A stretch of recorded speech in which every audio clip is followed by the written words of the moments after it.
Welcome to starting point academy.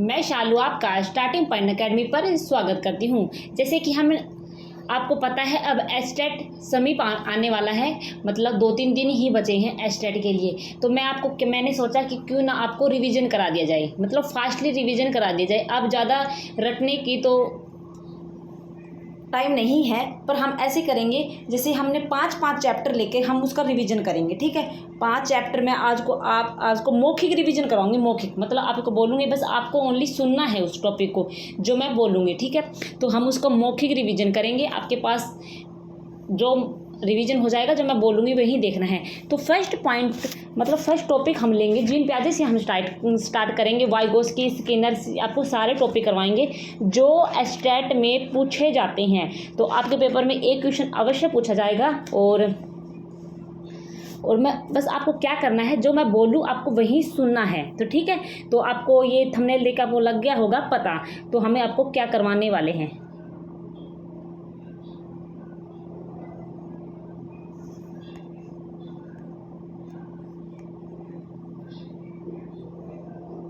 तो हमारा first topic है, तो आपको बता दें हमारा फर्स्ट टॉपिक क्या है। हमारा फर्स्ट टॉपिक है जीन प्याजे।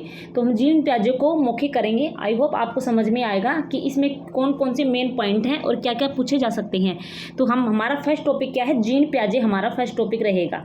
तो हम आपको मौखिक बताएंगे। आपको जो भी आपको पढ़ना है वो मौखिक ही बताएंगे। ठीक है, जीन प्याजे ये हमारे पास जो पॉइंट होंगे अच्छे वाले, जो पेपर में अक्सर पूछे जाते हैं, मैं आपको बता दूंगी कि वो कौन कौन से पॉइंट है। तो फर्स्ट टॉपिक हमारा रहेगा जीन प्याजे। तो आपको क्या करना है, मैं जो बोल रही हूँ वही आपको सुनना है। तो देखो, जीन प्याजे से हम स्टार्ट करते हैं। जीन प्याजे ने कौन सा विकास दिया था, कौन सा सिद्धांत दिया था? तो जीन प्याजे ने संज्ञानात्मक सिद्धांत दिया था, मतलब संज्ञानात्मक विकास का सिद्धांत दिया था, जिसे इंग्लिश में बोलते हैं कॉग्निटिव डेवलपमेंट। ठीक है, आपको याद रखना है अगर पेपर में आ जाए। तो जीन प्याजे ने कौन सा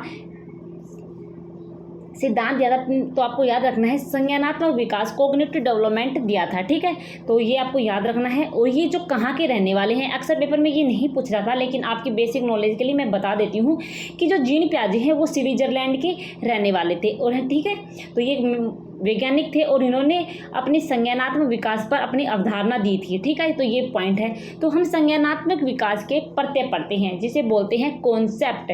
तो कॉन्सेप्ट पढ़ते हैं। तो फर्स्ट पॉइंट है हमारा पास अनुकूलन। अनुकूलन की 2 प्रक्रियाओं में बांटा गया है, जिसे आत्मसातकरण और समायोजन। ठीक है, तो हम पढ़ते हैं अनुकूलन से।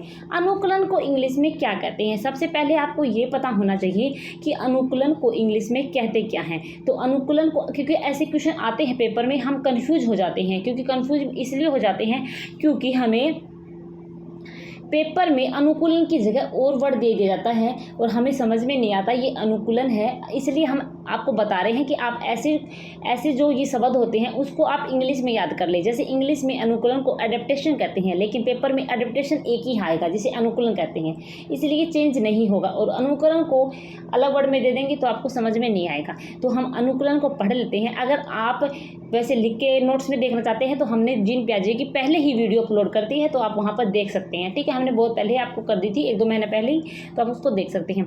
तो हम अनुकूलन से स्टार्ट करते हैं कि अनुकूलन का अर्थ क्या होता है। अगर पेपर में आ जाए तो आपको कैसे इसको सेंटेंस में, एक वाक्य में दे दिया जाएगा, कोई वाक्य दे देंगे, आपको पहचानना है ये इनमें से कौन सा आंसर सही है। तो अनुकूलन का अर्थ क्या होता है? वातावरण के अनुसार अपने आप को ढालना अनुकूलन कहलाता है। ठीक है, आई होप आपको समझ में आएगा। वातावरण, कोई वातावरण हमें दे दिया गया है और हम अपने आप को ढाल रहे हैं तो उसे अनुकूलन कहते हैं। वातावरण के अनुसार अपने आप को ढालना अनुकूलन कहलाता है, जिसे बोलते हैं एडेप्टेशन। ठीक है, एक पॉइंट क्लियर हो गया है। फिर अनुकूलन को अलग 2 प्रक्रिया में बांटा गया है, जिसे कहते हैं आत्मसातकरण और दूसरा है हमारे पास समायोजन। तो हम आत्मसातकरण और समायोजन दोनों बहुत ही इंपॉर्टेंट पॉइंट है, अगर क्वेश्चन पेपर में आता है तो इन्हीं से पूछा जाता है। तो आत्मसातकरण क्या कहते हैं, जिसे आत्मसातकरण को इंग्लिश में असिमिलेशन कहते हैं। तो आत्मसातकरण की परिभाषा क्या है, आप कैसे पहचानोगे कि ये इसका आंसर आंसर आत्मसात्करण है। तो अनुकूलन का मतलब हो गया वातावरण के अनुसार अपने आप को ढालना, अनुकूलन कहलाता है। बेसिक सी बात है, ये हमारे पास अनुकूलन हो गया। फिर अनुकूलन के बाद हमारे पास किसकी बारी आती है? आत्मसात्करण की। तो आत्मसात्करण का अर्थ होता है पूर्व ज्ञान को नए ज्ञान से जोड़ना, आत्मसात्करण कहलाता है। मतलब पूर्व ज्ञान, हमें पहले से ही कोई ज्ञान है और हम हाल ही में हमने कोई ज्ञान सीखा है और उसको अपने आप पूर्व ज्ञान को नए ज्ञान से हम जोड़ रहे हैं, उसे आत्मसात कहते हैं। जैसे हमें जोड़ आता है, हमें घटा आता है, तो अब हम मल्टीप्लाई सीख रहे हैं, मतलब गुणा सीख रहे हैं। तो गुणा सीखने हैं तो हमें पता है उसमें गुणा करने के लिए किसी संज्ञा को हमें जोड़ की आवश्यकता पड़ेगी। तो इसका क्या है? हमें पूर्व ज्ञान था, मतलब जोड़ का हमें पूर्व ज्ञान था और हमने नया ज्ञान क्या सीखा? हमने मल्टीप्लाई करना सीखा, हमने गुना करना सीखा, तो हमने जोड़ का उसमें प्रयोग कर लिया, तो वही आत्मसात्करण कहलाता है। आई होप आपको समझ में आ गया होगा, मैंने आपको बेसिक पॉइंट समझाया है। फिर हमारे पास है समायोजन। समायोजन का अर्थ क्या होता है? तो समायोजन का अर्थ होता है, तो समायोजन की परिभाषा ध्यान से सुनना। अगर क्वेश्चन पीआरटी में आ जाता है, टीजीटी में आता है, तो एक क्वेश्चन अवश्य देके जाएगा और एक क्वेश्चन नंबर भी देके जाएगा। अगर ऐसे गलत कर दोगे तो आपको समझ में नहीं आएगा। तो आपको समझना है कि मैं आपको फास्टली मौखिक रिवीजन करवा रही हूँ। तो समायोजन क्या होता है?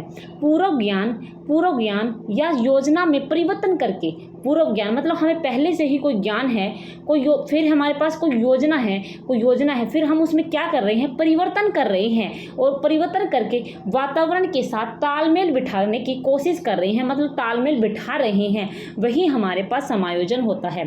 तो समायोजन का अगर हिंदी में देते हैं, अगर समायोजन नहीं आता है तो समाविष्टीकरण भी आ सकता है, ठीक है, जिसे कहते हैं अकोमोडेशन, ठीक है। समाविष्टीकरण भी आ सकता है, समायोजन भी आ सकता है। तो आपको दोनों शब्द को ध्यान में रखना है, ठीक है।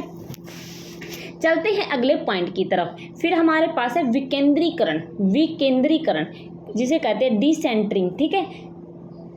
इसका अर्थ क्या होता है? विकेंद्रीकरण का एक ही समस्या को अलग अलग रूप से समझ पाने की योग्यता या समस्या समाधान को अलग अलग तरीके से सीखना। मतलब हमारे पास कोई समस्या है, हम उस समस्या को अलग अलग पार्ट में करके समझ पाने की योग्यता है हम उसको सिखा रहे हैं, किसी को अलग अलग पार्ट में करने की योग्यता है और उसको हम अलग से सीख भी रहे हैं, हम किसी को सिखा रहे हैं। अगर देखो कई क्वेश्चन ऐसा होता है कि हम बच्चों को समझाते हैं कि इस तरीके से कर लो, तो बच्चे को समझ में नहीं आता, फिर हम क्या करते हैं? उस क्वेश्चन को हम अलग तरीके से उस बच्चे को सिखाने की कोशिश करते हैं। जैसे बच्चे, हमारा मकसद क्या है? बच्चे को वो चीज़ सिखाना, लेकिन क्या करते हैं? बच्चा उस समस्या को एक तरीके से, मतलब कोई क्वेश्चन है, मैथ का क्वेश्चन है, बच्चा इस क्वेश्चन को एक तरीके से नहीं समझ रहा, फिर हम क्या करते हैं? उसी क्वेश्चन को दोबारा से रिपीट कर देते हैं अलग तरीके से, ठीक है। मतलब ये समझ में नहीं आ रहा, बोर्ड पर आपने देखा होगा, बोर्ड पर टीचर लिखता है, बच्चे को समझ में आया, बच्चे कह देते नहीं आया, तो जो टीचर होते हैं वो क्या करते हैं कि उसको मिटा देते हैं और दूसरे लिख देते हैं कि ये तरीका देखो। अब अगर आपको पहले वाला तरीका नहीं समझ में आ रहा तो आप दूसरा तरीका देखो, तो उसे ही कहते हैं विकेंद्रीकरण। एक ही समस्या को अलग अलग रूप से समझ पाने की योग्यता या समस्या समाधान को अलग अलग तरीके से सिखाना, तो ये हमारे पास विकेंद्रीकरण होता है, ठीक है। आई होप आपको समझ में आ गया होगा और मैंने आपको बेसिक समझाने की कोशिश की है। आई होप आपको फास्ट रिवीजन कर रहे हैं, पेपर में हम आपको कवर करवा देंगे 5-5 टॉपिक करके, ठीक है। फिर हमारे पास है साम्य धारण या संतुलन। साम्य धारण या संतुलन जिसे कहते हैं इक्विलिब्रेशन किसे कहते हैं? साम्य धारण या संतुलन, और इसको इंग्लिश में कहते हैं इक्विलिब्रेशन। फिर हमारे पास है इसका अर्थ क्या होता है? अगर क्वेश्चन आएगा तो हम उसको कैसे पहचानेंगे? इसके द्वारा बालक आत्मसात्करण और समायोजन की प्रक्रियाओं के बीच संतुलन कायम रखता है। तो आपको क्या समझे आप? साम्य धारण क्या होता है कि बालक आत्मसात्करण, और आत्मसात्करण क्या होता है? पूर्व ज्ञान को नए ज्ञान से जोड़ना, वह हमारे पास आत्मसात्करण होता है, ठीक है। फिर इसके बाद क्या है? समायोजन में हमने क्या सीखा था? जो हमारे पास पूर्व ज्ञान है या योजना है उसमें हम परिवर्तन करके वातावरण के साथ समायोजन बिठाने की कोशिश कर रहे हैं, वही हमारे पास समायोजन है। आई होप आपको संतुलन भी आपको समझ में आ गया होगा, जिससे 100% क्वेश्चन इससे भी पूछा जाता है और जो हम अब आगे पढ़ेंगे उससे भी पूछा जाता है, क्योंकि हम संज्ञानात्मक की अवस्थाएं पढ़ेंगे और अवस्थाएं से आपको पता है ऐसा कौन सा भी स्टेट का एग्जाम नहीं होगा जिसमें जीन पियाजे की संज्ञानात्मक विकास की अवस्था से क्वेश्चन नहीं पूछा जाता। ठीक है, तो ये टीजीटी, पीआरटी और पीजीटी के लिए तीनों परीक्षाओं के लिए इम्पोर्टेंट है। और आपने हाल ही में सीईटी का पेपर भी दिया होगा। आई होप आपका अच्छा गया हो, आपका सिलेक्शन हो। और अब हम स्टेट की तैयारी करवा देंगे। जो भी एग्ज़ाम हरियाणा में फ़िलहाल ही में होगा, हम आपको उसी की तैयारी के अनुसार ले जाएंगे। आप चैनल से जुड़े रहें और इसका लाभ उठाए, क्योंकि जो अब स्टेट आ रहा है, मैंने सोचा अब स्टेट के बच्चों को तैयारी करवा देते हैं। ठीक है, ये तो मेरे मेन सब्जेक्ट हैं, हरियाणा जीके हो गए, मैथ हो गए, मैं आपको करवा दूंगी, क्योंकि नॉर्मली है साइकोलॉजी है, मुझे अच्छी तरह से आती है और मैंने बहुत सी पढ़ी भी हुई है। ठीक है, फिर हमारे पास है संज्ञानात्मक विकास की 4 अवस्थाएं। तो हम सबसे पहले बातें करते हैं कि जो संज्ञानात्मक विकास है उसकी 4 अवस्थाएं कौन कौन सी है। और आपको याद होना चाहिए कि संज्ञानात्मक विकास को कॉग्निटिव डेवलपमेंट भी कहते हैं। अगर क्वेश्चन को थोड़ा सा घुमाना हो तो उसे बौद्धिक विकास के रूप में भी दे सकते हैं। फिर हम पढ़ते हैं इसकी 4 अवस्थाएं कौन कौन सी है। फर्स्ट है हमारे पास संवेदी पेशीय अवस्था, जिसे कहते हैं सेंसोरी मोटर स्टेज। फिर हमारे पास सेकंड है पूर्व सक्रियात्मक अवस्था, जिसे इंग्लिश में कहते हैं प्री ऑपरेशनल स्टेज। ठीक है, थर्ड है हमारे पास मूर्त सक्रियात्मक अवस्था, जिसे कहते हैं कॉन्क्रीट ऑपरेशनल। ठीक है, फिर हमारे पास है औपचारिक सक्रियात्मक अवस्था, ये हमारे पास लास्ट वाली है, 4th वाली है। ठीक है, फिर हम पढ़ेंगे जो संवेदी पेशीय अवस्था है। अब हम सारी इसकी डिटेल पढ़ेंगे। आपको याद रखना है सेंसोरी मोटर स्टेज जो पहली अवस्था है जीन पियाजे की, संवेदी पेशीय अवस्था सेंसोरी मोटर स्टेज, इसकी आयु कितनी है? पेपर में बहुत बार पूछा गया है, पीआरटी में अक्सर ये क्वेश्चन पूछा जाता है कि सेंसोरी जो मोटर स्टेज है, संवेदी पेशीय अवस्था है, इसकी एज कितनी है? तो आपको याद रखना है 0 से 2 वर्ष के बीच में इसकी संवेदी पेशीय अवस्था सेंसोरी मोटर स्टेज है। ठीक है, इस 0 से 2 वर्ष अगर पेपर में आए तो आपको करना है 0 से 2 वर्ष के बीच में सेंसोरी मोटर स्टेज होती है संज्ञानात्मक विकास जो संबंधित है जीन पियाजे से। ठीक है, फिर हमारे पास है इस अवस्था में बच्चा अपनी जो सेंसोरी मोटर स्टेज है, हम पढ़ रहे हैं संवेदी पेशीय अवस्था है, जीन पियाजे की फर्स्ट अवस्था पढ़ रही हैं। इस अवस्था में बच्चा अपनी ज्ञानेंद्रिया में कौन कौन से पॉइंट कान है, कान, आँख, नाक के माध्यम से सीखता है। तो हम इसमें क्या समझा है कि जो संवेदी पेशीय अवस्था है, इसमें बच्चा अपने ज्ञानेंद्रिया कान, आँख, नाक से माध्यम से सीखता है। ठीक है, एक पॉइंट हमारे पास हो गया। फिर हमारे पास सेकंड है, इसमें बच्चों में वस्तु स्थायित्व मतलब ऑब्जेक्ट परफॉर्मेंस का गुण आ जाता है। वस्तु स्थायित्व का किसी को नहीं पता होता है तो हम बता देते हैं। इसमें क्या होता है कि बच्चा अपने दिमाग में वस्तुओं की छाप बनाना शुरू कर देता है। ठीक है, क्या करता है बच्चा अपने दिमाग में वस्तुओं की छाप बनाना शुरू कर देता है। जैसे कि किसी की माता के हाथ में कुछ चीज़ होती है तो माता उसे, उसकी मम्मा है, उसे छुपा देती है। तो बच्चा क्या करता है, उसको उस चीज़ को जब तक वो ढूंढ नहीं लेता वो घूमता रहता है और आखिर में क्या करता है, उस वस्तु को वो ढूंढ लेता है। तो इसे कहते हैं वस्तु स्थायित्व, मतलब उसके दिमाग में वो ऑब्जेक्ट क्या चीज़ थी माँ के हाथ में, वो उस चीज़ में छाप छप जाती है उसके दिमाग में। तो यही हमारे पास वस्तु स्थायित्व होता है। ठीक है, समझ में आ गया होगा कि वस्तु स्थायित्व क्या होता है। और वस्तु स्थायित्व एक पॉइंट में दे देंगे, वस्तु स्थायित्व तो कौन सी स्टेज से संबंधित है, तो आपको याद रखना है वस्तु स्थायित्व हमारे जीन पियाजे की फर्स्ट स्टेज से संबंधित है। ठीक है, आई होप आपको समझ में आया होगा। फिर हमारे पास है जीन पियाजे की सेकंड अवस्था मतलब पूर्व सक्रियात्मक अवस्था, जिसे कहते हैं प्री ऑपरेशनल स्टेज, जिसकी आयु है 2 से 7 वर्ष। ठीक है, ये भी पेपर में अक्सर पूछा जाता है। जो पूर्व सक्रियात्मक अवस्था है, प्री ऑपरेशनल स्टेज है, वो 2 से 7 वर्ष है। इसमें क्या क्या पॉइंट वो हम पढ़ लेते हैं। यह क्रिया करने से पहले की अवस्था है, मतलब इसमें क्या होता है कि बच्चा के सामने आने वाली चीज़ों, बच्चा क्या होता है सभी चीज़ों को देख पाएगा, समझ पाएगा, लेकिन उन पर क्रिया नहीं कर पाएगा। क्योंकि आपको पता है 2 से 7 वर्ष का बच्चा क्या कर पाएगा, बस वो क्या करेगा, घर में बैठा रहेगा, एक तरफ देखता रहेगा, हाँ ये ऐसी चीज़ हो रही है, ऐसी हो रही है, तो वो क्या करेगा, सामने आने वाली चीज़ों को देख पाएगा, समझ पाएगा, लेकिन उन पर क्रिया नहीं कर पाएगा। तो ये हमारे पास क्या है, पूर्व सक्रियात्मक अवस्था है। तो आपको आपको याद रखना है पूर्व सक्रियात्मक अवस्था में क्या होता है, और इसके जो दो पॉइंट है इंपॉर्टेंट है वो हम बातें कर रहे हैं कि कैसे पॉइंटों में क्वेश्चन पूछा जाता है। जीववाद है, एक हमारे पास है एनिमिज्म। एनिमिज्म हमारे पास जिसे हिंदी में कहते हैं जीववाद। जीववाद का मतलब होता है कि जब बालक सजीव और निर्जीव वस्तुओं में अंतर नहीं कर पाता, उसे एक जीववाद कहते हैं। मतलब कहने का है कि आपने क्वेश्चन, अगर आपने प्रीवियस ईयर क्वेश्चन करे होंगे तो आप समझ जाएंगे, क्योंकि प्रीवियस ईयर क्वेश्चन में हमने क्या पढ़ा था कि जब जीववाद है, जीववाद होता है ऐसे आता, चांद हंस रहा है धरती पर, चांद हंस रहा है, सूरज मुस्कुरा रहा है, ऐसे ऐसे देखा होगा, चांद गुस्से में है। तो इसमें क्या है, बच्चा बोलता है ये वर्ड कि चांद हंस रहा है माँ आज तो, चांद सूरज खिलखिला रहा है, सूरज को गुस्सा आ रहा है। तो इसमें क्या है कि बच्चा सजीव और निर्जीव चीज़ों में अंतर नहीं कर पा रहा है, तो यही हमारे पास जीववाद है। ठीक है, आई होप आपको ये पॉइंट समझ में आ गया होगा। फिर हमारे पास है अहम केंद्रिता। अहम केंद्रिता का मतलब होता है ये पूर्व सक्रियात्मक अवस्था के ही दो पॉइंट है, जीववाद और अहम केंद्रिता। ठीक है, आपको ये याद रखनी है। जब बच्चा यह सोचना शुरू कर देता है कि वह जो कर रहा है, सोच रहा है, वह सब ठीक है, ये की क्या मतलब है इसका, अहम केंद्रिता। ईगोसेंट्रिज्म मतलब बच्चे में ईगो आ गई है कि वो क्या सोच रहा है कि जो मैं कर रहा हूँ, जो मैं सोच रहा हूँ वो बिल्कुल सही है, वह सब ठीक है। तो यही क्या है, पूर्व सक्रियात्मक अवस्था में है। अगर कुछ लैंग्वेज में ऐसा वर्ड आ जाता है तो आपको ध्यान देना है कि अहम केंद्रिता का है ये, और ये जीववाद है, क्योंकि ये दोनों वर्ड है जो जीववाद और अहम केंद्रिता है वो जीन प्याजे की सेकंड अवस्था में काउंट किए गए हैं, मतलब प्री ऑपरेशनल स्टेज में, जिसे कहते हैं 2 से 7 वर्ष। आई होप आपको समझ में आ गया होगा।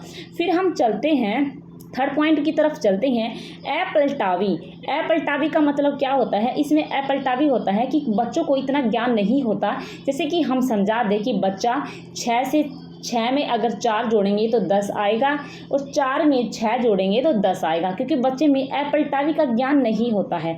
जैसे क्या आपको एग्जाम्पल देख के मैं समझाना चाहूँ तो कहने का मतलब है कि मुद्रा संप्रदाय, क्योंकि बच्चा क्या करता है, हम बच्चे को कितने ही कागज़ के नोट देते हैं, बच्चा क्या करता है कि वो जो सिक्के होते हैं बच्चों उसको लेने की कोशिश करता है, कि बच्चों को पता ही यही है। दूसरी बात, दूरी भार का ज्ञान नहीं होता, ऊंचाई का भी ज्ञान नहीं होता। जैसे कि हम गिलास में शिकंजी दे दे, पेप्सी दे दे बच्चों को, तो बच्चा क्या करेगा, जो बड़ा गिलास उसको झपट्टा मारने की कोशिश करेगा। उसको ये नहीं पता कि जो चौड़ा गिलास है उसमें भी उतनी ही शिकंजी आई है जितना कि बड़े गिलास में। तो यही इसमें है अपलटावी, बच्चों को इतना ज्ञान नहीं होता है। ठीक है, आई होप आपको समझ में आ गया होगा। अब हम चलते हैं जीन प्याजे की थर्ड अवस्था की तरफ। जीन प्याजे की बातें करते हैं। जीन प्याजे की थर्ड अवस्था है कॉन्क्रीट ऑपरेशनल स्टेज में, जिसे कहते हैं मूर्त सक्रियात्मक अवस्था। 7 से 11 वर्ष के बीच में मूर्त सक्रियात्मक अवस्था होती है। आपको आपको डेट याद रखनी है, वर्ष याद रखना है। 7 से 11 वर्ष के बीच में मूर्त सक्रियात्मक अवस्था होती है। इसमें क्या होता है, इस बच्चे में बालक सामने रखी हुई वस्तुओं को देखकर ही कुछ कर पाता है या उन पर चिंतन करना शुरू कर देता है। आपको ये पॉइंट याद रखना है कि जो मूर्त सक्रियात्मक अवस्था है, कॉन्क्रीट ऑपरेशनल स्टेज है, उसमें बच्चा क्या कर रहा है, चिंतन मतलब शुरू कर रहा है, कंप्लीट नहीं हुआ उसका चिंतन, मतलब उसने शुरू किया है।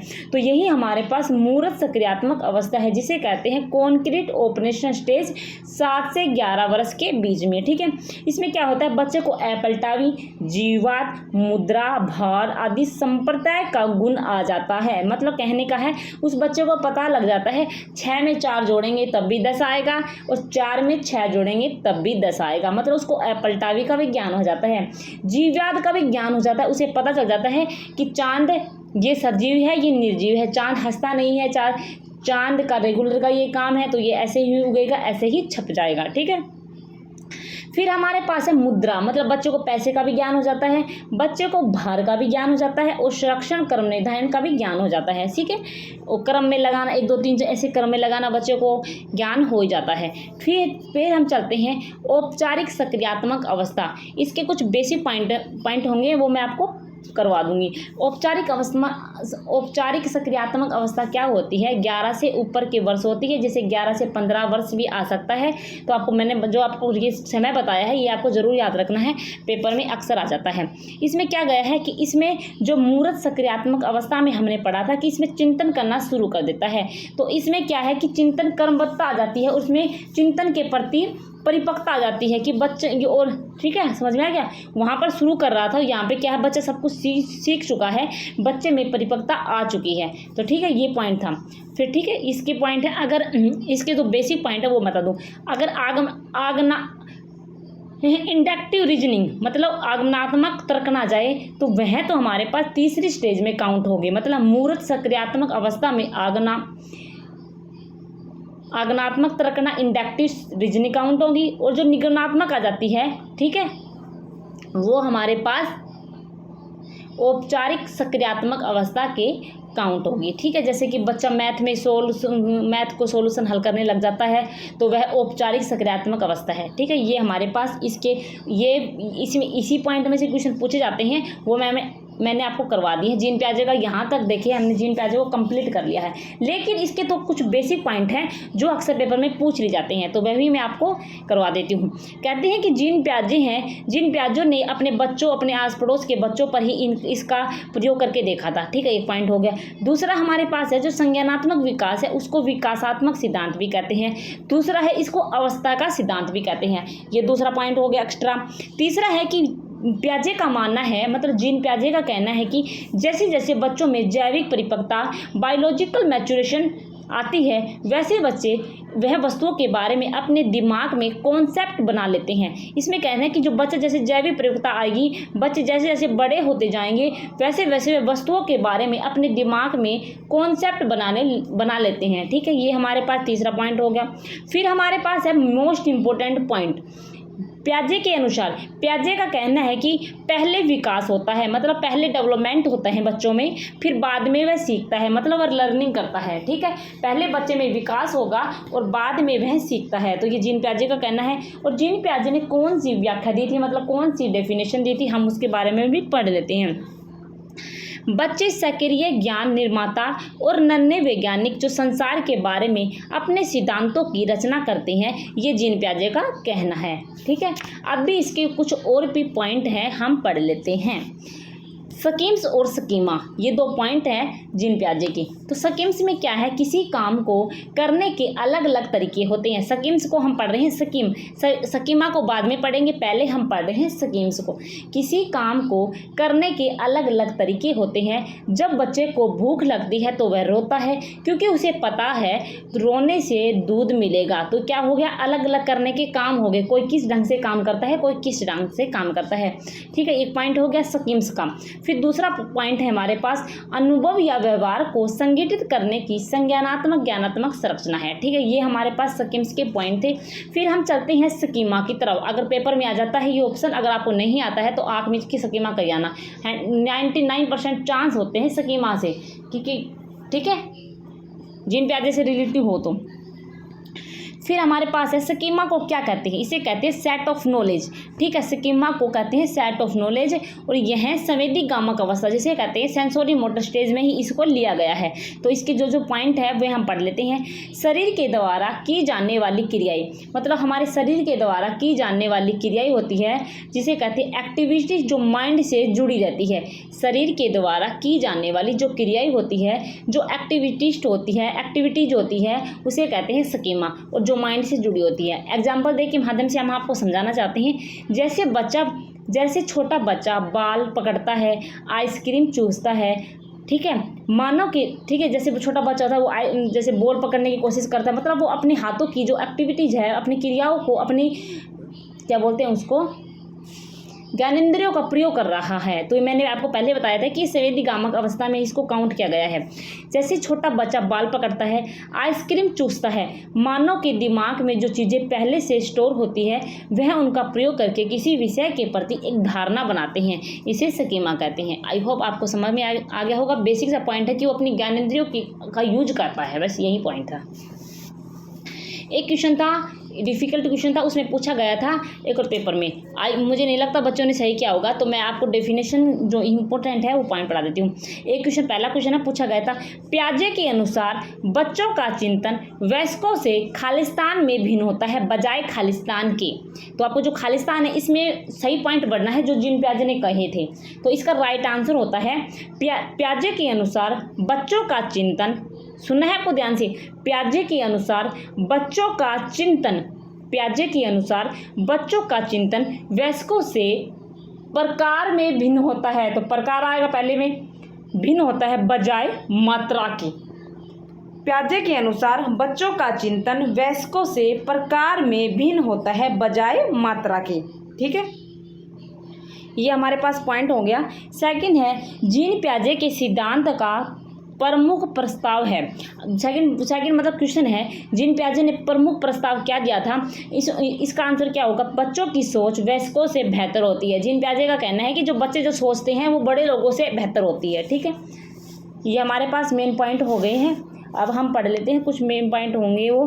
पूर्व सक्रियात्मक अवस्था में, पूर्व सक्रियात्मक मतलब दूसरी स्टेज में कौन कौन से पॉइंट को मेन शामिल किया गया है वो मैंने अलग से लिख रहे हैं। इस अवस्था में बच्चा पड़ोसी बच्चों के साथ खेल खेलता है। ठीक है, बालक शब्दों व प्रतीकों का प्रयोग करता है। ठीक है, जिसे प्रतीकात्मक खेल खेलता है। ठीक है, खिलौने की आयु इसी अवस्था को कहा जाता है। ठीक है, खिलौने की आयु मतलब पूर्व मतलब सेकंड अवस्था को कहा जाता है। इस दौरान उसमें भाषा का विकास प्रारंभ हो जाता है। आई होप आपको समझ में आ गया होगा, भाषा का प्रारंभ हो जाता है। फिर है आप क्या करना, टू सेपरेट में करके देखना इनको।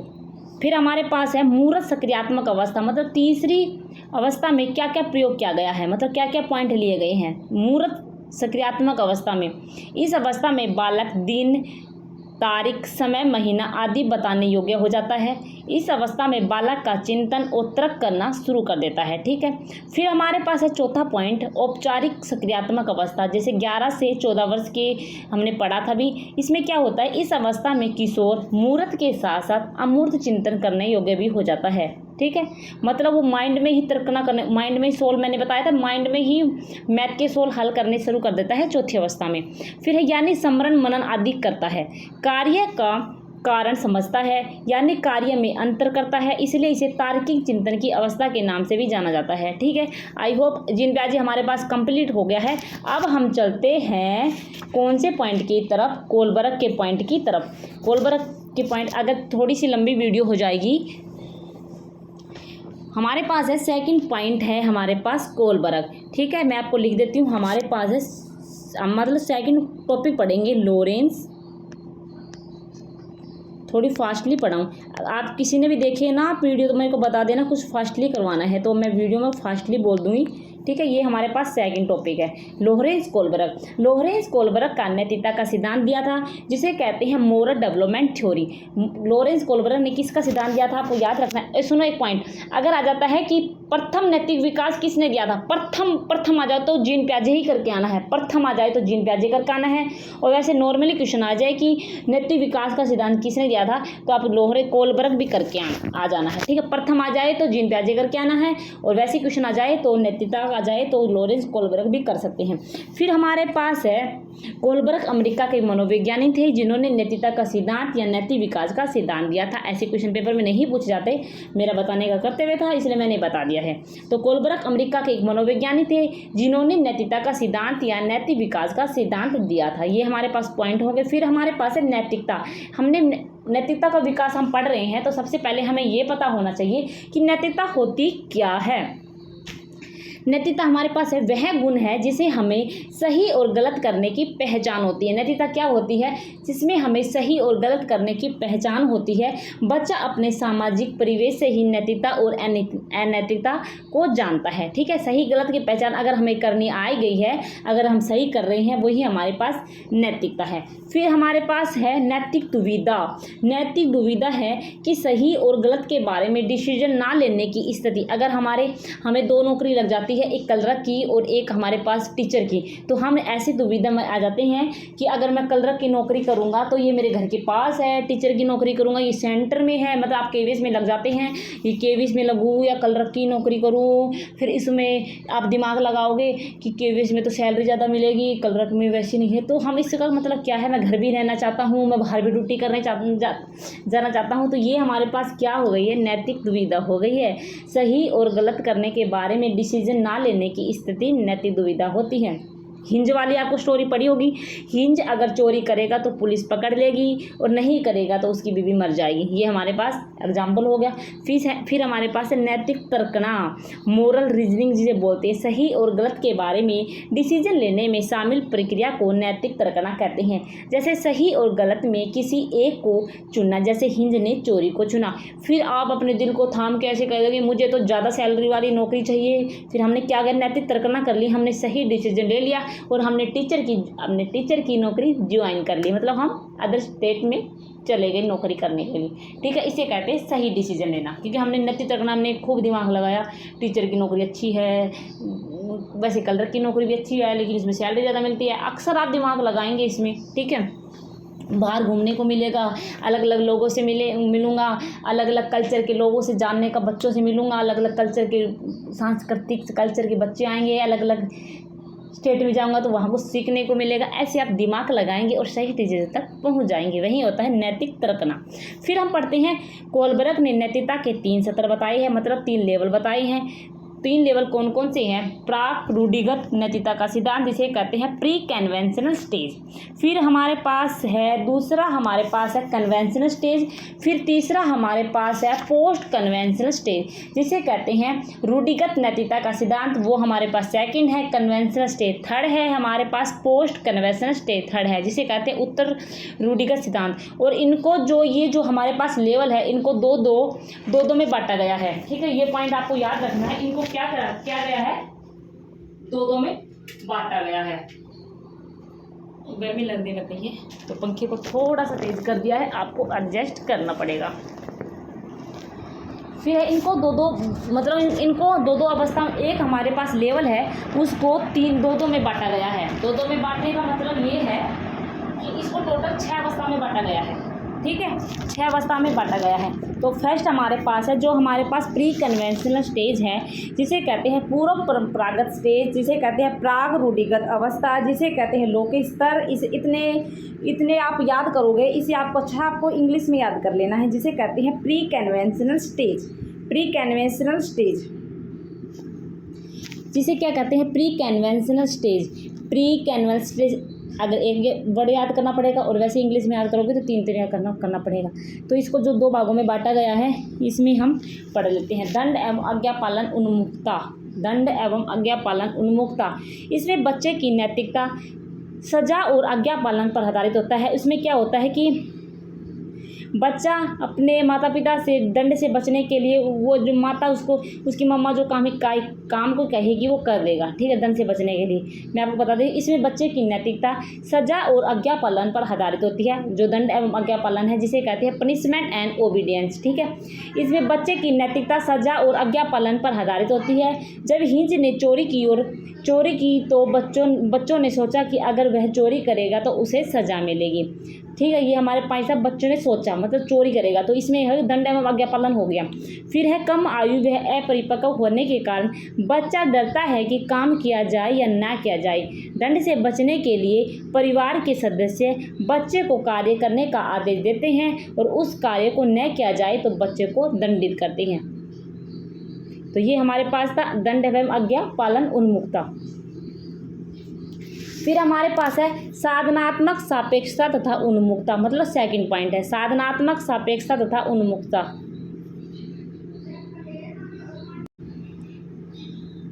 साधनात्मक सापेक्षता तथा उन्मुखता, इसे कहते हैं इंस्ट्रूमेंटल रिलेटिविस्ट एंड इंडिविजुअलाइजेशन। इसको पढ़ते हैं। इस अवस्था को क्या कहते हैं, स्टेज ऑफ ईगो भी कहते हैं, जैसे को तैसे की अवस्था भी कहते हैं। जैसे कि हमें एग्जाम्पल के देने से, एक बच्चे ने दूसरे बच्चे की पेंसिल तोड़ी तो बच्चे ने भी उसका पेन तोड़ दिया। तो यही हमारे पास है सेकंड अवस्था, जिसे कहते हैं साधनात्मक सापेक्षता तथा उन्मुखता।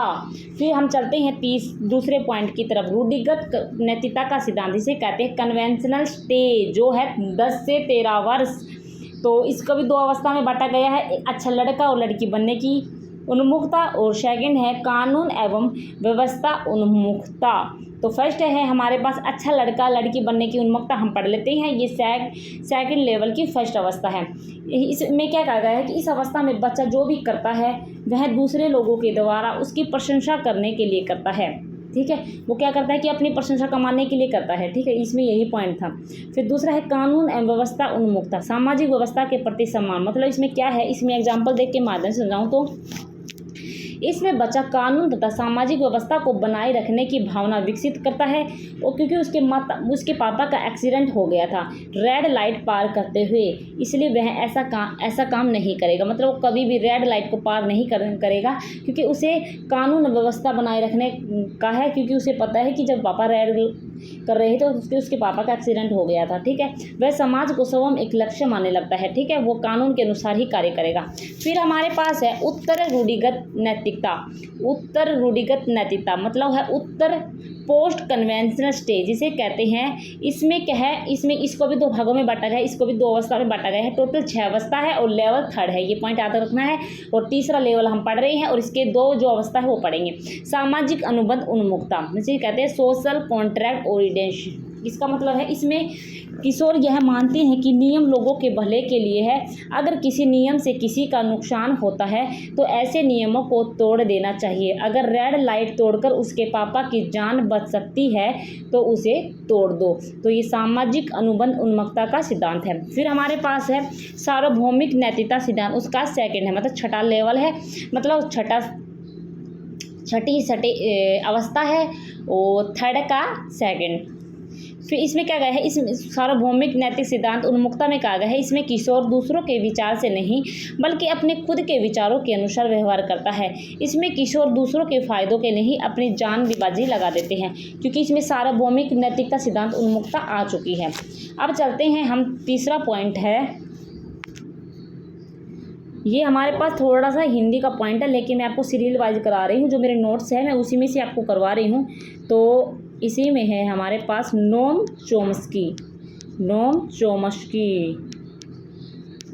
चोम्स्की, ठीक है, हम पढ़ लेंगे इसमें अगर कुछ इंपॉर्टेंट पॉइंट होगा।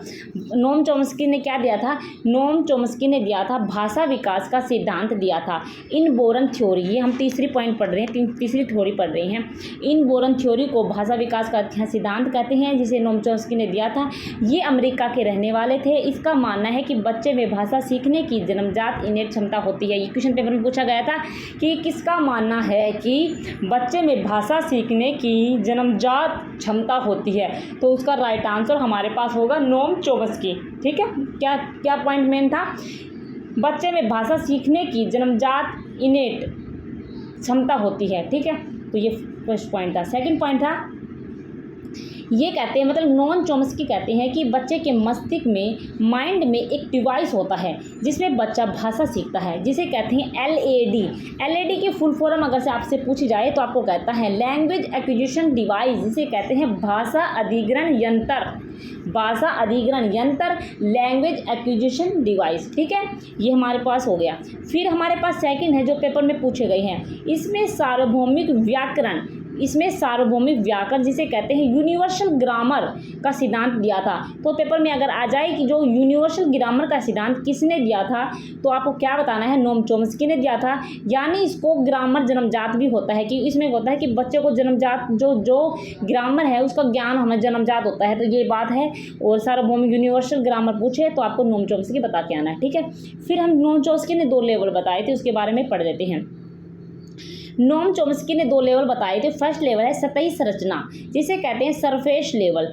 2nd है हमारे पास गहरी संरचना, जिसे कहते हैं डीप लेवल। तो जो फर्स्ट है हमारे पास सतही संरचना, उसमें क्या कहा गया है, सतही संरचना सरफेस लेवल में क्या कहा गया है कि इसमें बच्चा सिर्फ ध्वनियों, शब्दों को ही जानता है, लेकिन उसके अर्थ को नहीं जानता। सतही सरफेस लेवल क्या होता है, जैसे मम्मी पापा खाना पीना वो स्टार्ट कर देता है, लेकिन इनके अर्थ को वो नहीं जानता। यही हमारे पास सतही संरचना मतलब सरफेस लेवल है। 2nd है हमारे पास गहरी संरचना। गहरी संरचना का मतलब क्या है, इसमें शब्दों के अर्थ का ज्ञान होता है। गहरी संरचना मतलब क्या होता है, डीप लेवल का अर्थ क्या होता है, इसमें शब्दों के अर्थ का ज्ञान होता है। जैसे नोम चोम्स्की के भाषा विकास का जनक मतलब लैंग्वेज डेवलपमेंट के रूप में भी जाना जाता है। लैंग्वेज डेवलपमेंट के रूप में किसे जाना जाता है, नोम चोम्स्की को जाना जाता है, जिसे कहते हैं फादर ऑफ लैंग्वेज डेवलपमेंट। अगर पेपर में आए तो आपको बता देना है। फिर हमारे पास इसलिए इन्हें आधुनिक भाषा विकास का जनक भी कहा जाता है। तो नोम चॉम्स्की ने मनोभाषी सिद्धांत साइकोलिंग्विस्टिक थ्योरी के नाम से भी जाना जाता है। ये आज का हमारा टॉपिक नोम चॉम्स्की हो गया है। चलते हैं 4 पॉइंट की तरफ। 4 पॉइंट आपको देखते हैं हमने नोट्स में कौन सा पॉइंट लिख रखा है। फर्स्ट पॉइंट है हमारे पास वाइगोस्की सिद्धांत। वाइगोस्की सिद्धांत में क्या कहा गया है कि जो वाइगोस्की सिद्धांत का हो, इंग्लिश में आपको मैंने बताया, आपको इंग्लिश में याद करना है, सोशल कल्चरल थ्योरी, जिसे कहते हैं वाइगोस्की का सामाजिक सिद्धांत। ये हमारे पास है वाइगोस्की, चलो लिख लेते हैं वाइगोस, ठीक है, तय है, ये वाइगोस्की है सिद्धांत है। वाइगोस्की क्या कहते हैं? वाइगोस्की का सामाजिक सांस्कृतिक सिद्धांत है। पीआरटी के पेपर में अक्सर पूछा जाता है, आपको इंग्लिश में याद रखना है, सोशल कल्चरल थ्योरी। इसमें 2 मेन पॉइंट है। ले वाइगोस्की एक रूसी मनोवैज्ञानिक थे, कहाँ के रहने वाले थे, रूस के थे ये, जिन्होंने सामाजिक सांस्कृतिक सिद्धांत का प्रतिपादन किया था। ठीक है, इसमें क्या कहा गया है कि यह सिद्धांत बताता है, मतलब वाइगोस्की का कहना है कि यह सिद्धांत बताता है कि बच्चा अपने समाज और संस्कृति से अंतःक्रिया करके, आपको इंटरेक्शन शब्द याद रखना है। अगर वाइगोस्की शब्द आ जाता है तो आपको इंटरेक्शन, अंतःक्रिया शब्द जरूर याद रखना है। अगर किसी के बीच में बच्चा समाज और बच्चा अपने आप में संस्कृति के प्रति अंतःक्रिया कर रहा है, मतलब इंटरेक्शन कर रहा है, तो ये शब्द याद रखना है। उसका राइट आंसर आपको वाइगोस्की ही करके आना है। ठीक है, जबकि ये हो गया हमारे पास। जबकि इसके बीच में कहा गया है कि प्याजे, मतलब इनकी जो बातें कंपेरिजन की गई तो उसमें कहा गया है कि प्याजे कहते थे कि पहले विकास होगा और बाद में अधिगम होगा। ये प्याजे कहना था, ये मैंने आपसे अभी आपको थोड़ी देर पहले पढ़ाया भी है। फिर इसमें बताया है कि बच्चा अपने समाज और संस्कृति में अंतःक्रिया करता है, ये जीन प्याजे का कहना है। इसमें जीन प्याजे वाइगोस्की कहते हैं कि बच्चा अपने समाज और संस्कृति में अंतःक्रिया, इंटरेक्शन करके सीखता है, यानी सामाजिक अंतःक्रिया के बाद विकास होता है। इसमें विकास बाद में होगा। ठीक है, अंतःक्रिया मतलब पहले अंतःक्रिया होगी फिर बाद में विकास होगा, ये वाइगोस्की का कहना है। फिर वाइगोस्की ने 2 महत्वपूर्ण कॉन्सेप्ट बताए थे, जिसे आपने पढ़ा भी होगा, जड़ पीढ़ी। जड़ पीढ़ी को इंग्लिश में कहते हैं जोन प्रोक्सिमल डेवलपमेंट, जिसे हमारे पास फुल फॉर्म होगी जोन प्रोक्सिमल डेवलपमेंट, जिसे हिंदी में पूछा जाए तो समीपस्थ निकट विकास का सिद्धांत। इसमें क्या हुआ है, वास्तविक विकास के स्तर तथा संभावित विकास के स्तर के बीच के अंतर को समीपस्थ विकास का क्षेत्र कहा जाता है। जिसमें क्या मैं आपको बता दूं, जैसे कि आपको इसमें अंतर क्या है, 120 का पेपर, जैसे अगर 180 हमें 9 स्टेट में पास करने के लिए हमें 90 नंबर चाहिए। ठीक है, तो हम क्या कर रहे हैं कि हम 90 से 70 की तरफ रह रहे हैं। ठीक है, हमें 70 तरफ रह रहे हैं, लेकिन हमें पहुंचना कहाँ है, हमने 90 तक पहुंचना है, मतलब 90 तक पहुंचना है। लेकिन हम वास्तविक विकास मतलब रियल डेवलपमेंट किस तरह, संभावित विकास के स्तर के बीच के अंतर को, मतलब 101 तो हमारे पास लेवल है 120 वाला, और एक हमारे पास 70 है, और बीच में हमें पेपर कितने का है, 120 का, और बीच में कितना क्या हो गया, 90 का। तो हमें कहाँ तक पहुँचना है, हमें 90 तक पहुँचना है। तो यही इसमें बताया गया है कि वास्तविक विकास के स्तर तथा संभावित विकास के स्तर के बीच के जो अंतर है वो समीपस्थ विकास का क्षेत्र कहा जाता है। ये हमारे पास जड़ पीढ़ी होगा। अगर इसकी फुल फॉर्म पूछे तो आपको बता देना है। फिर हमारे पास है स्कैफोल्डिंग, पहाड़ या ढांचा कहते हैं इसको हिंदी में, पहाड़ या ढांचा। अगर पहाड़ या ढांचा आपको याद ना हो तो आपको स्कैफोल्डिंग करके आना है। स्कैफोल्डिंग क्या होता है, वयस्कों के द्वारा, मतलब किसी टीचर के द्वारा, बड़े के द्वारा दी जाने वाली टेम्परेरी हेल्प, मतलब टेम्परेरी हेल्प है या गाइडेंस है, उसको क्या कहते हैं, स्कैफोल्डिंग कहते हैं। ठीक है, मतलब कोई टीचर है, कोई हमारे घर में बड़ा है, वो हमें कोई टेम्परेरी हेल्प दे रहा है, कोई गाइडेंस कर रहा है, उसे स्कैफोल्डिंग कहते हैं। इसमें एक पूछा जाता है कि MKO मोरल नॉलेजेबल अदर, इसमें क्या क्या शामिल कर जाए, फादर हो गया, फ्रेंड हो गए, टीचर हो गए, पेरेंट्स हो गए। इसमें मोर नॉलेजेबल अदर होते हैं, मतलब हम हैं, बच्चे हैं, हमसे ज़्यादा ज्ञान होगा उनको, इसे कहते हैं मोर नॉलेजेबल अदर, मतलब वयस्कों के द्वारा दी जाने वाली टेम्परेरी हेल्प वही देगा, उसको ज़्यादा मोर नॉलेज, उसको ज़्यादा नॉलेज होगी हमसे। ठीक है, और जो वाइगोस्की है, इन्होंने भाषा पर कुछ कहा था, वही हम पढ़ लेते हैं।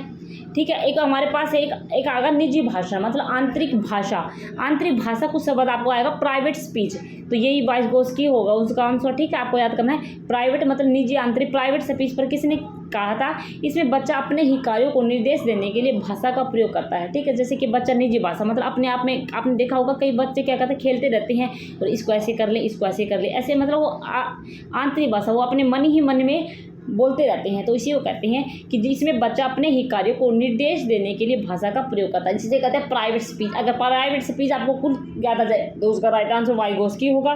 स्कैफोल्डिंग आ जाए तो वाइगोस्की होगा। जेडपीडी आ जाए तो वाइगोस्की होगा। ये 3 सिंबल को याद रखना है, क्योंकि कई बार क्या होते हैं हम भूल जाते हैं, लेकिन फिर हम इस शब्द को देख लेते हैं, हमें पता लग जाता है कि वाइगोस्की का कहना है, फिर हमें वाइगोस्की का नाम आते ही हमें सारे याद आ जाते हैं। ठीक है, आज का हमारा लास्ट टॉपिक है, 5 टॉपिक मैंने कहा था, लास्ट टॉपिक है हमारे पास E.L. थोरनडाइक। थोरनडाइक हमारे पास राइट आंसर होगा। सबसे पहले मैं बता दूं कि थोरनडाइक को त्रुटि एवं प्रयास का सिद्धांत कहते हैं। क्या कहते हैं? त्रुटि एवं प्रयास का सिद्धांत कहते हैं। अगर आपको हिंदी में याद नहीं होता है तो आपको इंग्लिश में याद करना है, trial and error theory. Trial and error theory. Thorndike एक अमेरिकी मनोवैज्ञानिक है। कहाँ के हैं वो? अमेरिकी मनोवैज्ञानिक है। वह पशु मनोविज्ञान थे। अधिगम के पहले इन्होंने थॉर्नडाइक के दिए गए कुछ पुस्तक उन्होंने लिखी थी, जिसे प्रथम शैक्षिक मनोविज्ञान कहा गया है। अगर पेपर में आ जाए कि प्रथम शैक्षिक मनोविज्ञान किसे कहा गया है, तो आपको बता देना है थॉर्नडाइक को कहा गया है। फिर हमारे पास एक त्रुटि एवं सिद्धांत हमने बताया है कि trial and error theory Thorndike की है। इन्होंने बिल्ली पर, एक भूखी बिल्ली पर इन्होंने प्रयोग करके देखा था।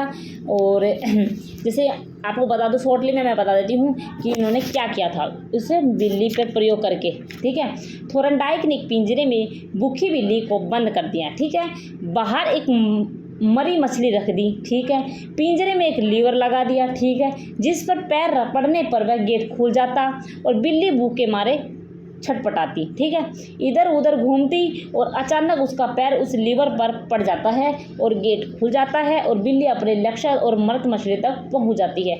लक्ष्य तक पहुंच गई। उसका क्या मकसद था? उस मछली को खाना।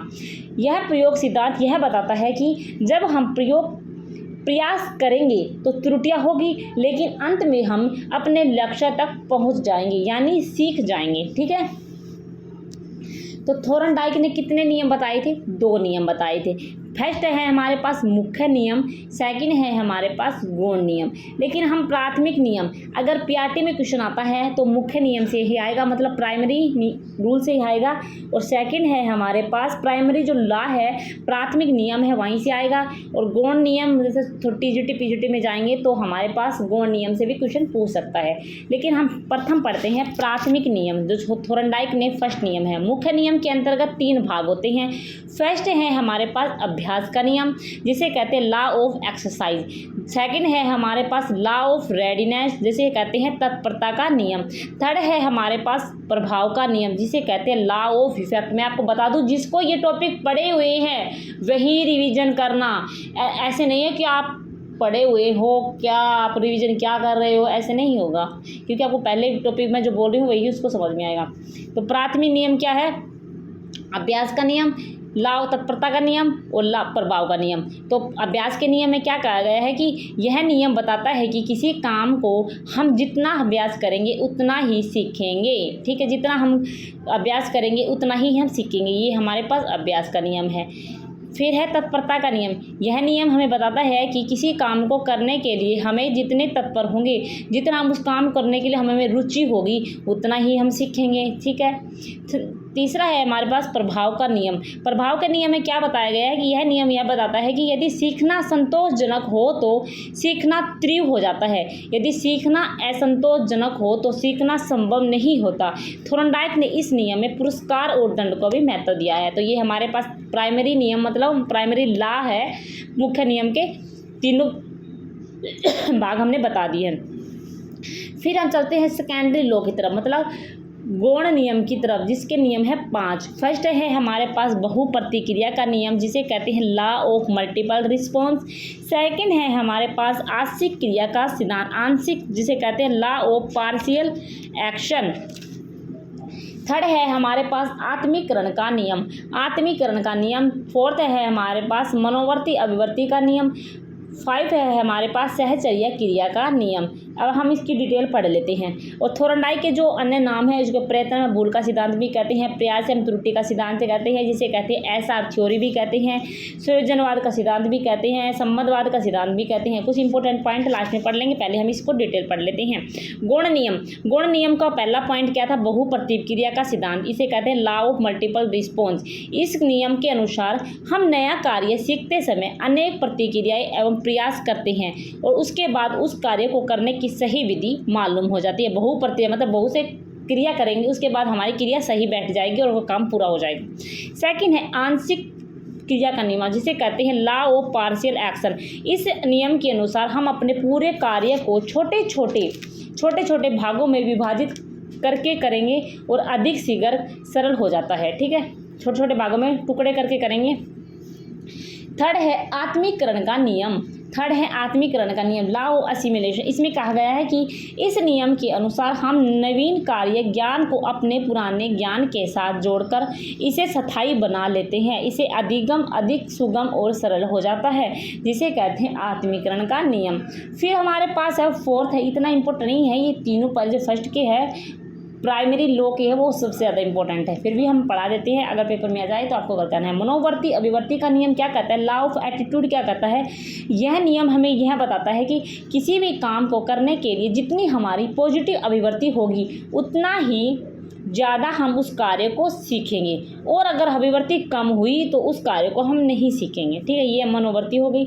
सहचर्य क्रिया का सिद्धांत क्या है? इस नियम का अभिप्राय है कि सहचर्य क्रिया को इंग्लिश में कहते हैं लॉ ऑफ एसोसिएटिव शिफ्टिंग। इसे कहते हैं कि इस नियम का अभिप्राय है कि पहले की गई क्रिया को अन्य परिस्थिति से भी उसी प्रकार करना। ठीक है, ये हमारे पास थोरनडाइक का कंप्लीट हो गया है। थोरनडाइक के कुछ इंपॉर्टेंट पॉइंट है वो हम पढ़ लेते हैं। बहुकारक सिद्धांत किसने दिया था? मल्टीपल फैक्टर किसने दिया था? थोरनडाइक ने दिया था। ये क्वेश्चन पेपर में पूछा गया है, मोस्ट इंपॉर्टेंट है, पेपर में पूछा, पीआरटी में तो पता नहीं कितनी बार पूछा गया है। मल्टीपल फैक्टर थ्योरी किसने दी थी? बहुकारक सिद्धांत किसने दिया था? थोरनडाइक ने दिया था, ये बात आपको याद रखना है। सेकंड है हमारे पास बहुखंड का सिद्धांत किसने दिया था? बहुखंड अगर पेपर में आ जाए तो आपको बताया थोरनडाइक ने दिया था। परमाणु बालू का सिद्धांत आ जाए तो किसने दिया था? थोरनडाइक ने दिया था। थोरनडाइक के अनुसार तीन इंपॉर्टेंट पॉइंट है। थोरनडाइक के अनुसार सीखने के लिए निम्नलिखित परिस्थितियों का होना आवश्यक है। आपको बताना है थोरनडाइक ने क्या कहा है कि कुछ कार्य सीखने के लिए हमें तीन चीज़ों का होना आवश्यक है। वो चीज़ें क्या है? चालक, लक्ष्य, बाधा। चालक, लक्ष्य, बाधा, ये तीन चीज़ें हैं। ठीक है, ये हमारी थी, ये हमने पढ़ ली है। और जो बच्चे मन बुद्धि वाले बालक होते हैं वो थोरनडाइक वाला बिल्कुल सही रहेगा, क्योंकि वो मन बुद्धि वाला बार बार प्रयास करेगा, त्रुटि करेगा, फिर वो सीखेगा, अभ्यास से वो सीख जाएगा। ठीक है, यही हमारे पास ट्रिक थी और हमने करवा दी है। अगर आपके घर में कोई भी टीचिंग की तैयारी कर रहा है तो आप ये हमने 1 घंटा भी नहीं लिया है, हमने 5 टॉपिक आपको कवर करा दिए मौखिक से। अगर हम नोट्स में पढ़ाते तो पता नहीं कितना टाइम लग जाता। आपको ओनली अब रिविजन करना है। आई होप आपको समझ में आ गया। ओके, धन्यवाद।